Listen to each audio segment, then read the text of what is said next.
Ангажманот на јавното предпријатие ИСАР заедно со општина Штип за уредување на коритото на река Отиња е евидентен.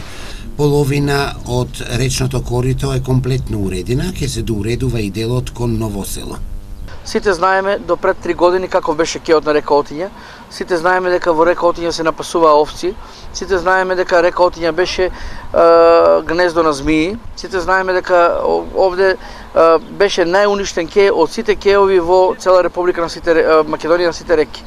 Дури и помалите градови во Штип имаат среден кеј.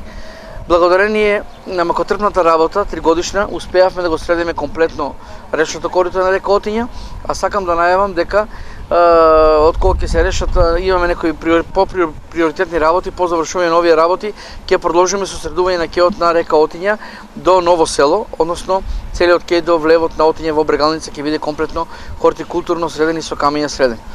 Бојаджиев нагласи дека јавното предпријатие ИСАР во иднина ќе продолжи исто така да реализира повеќе проекти за урбано уредување.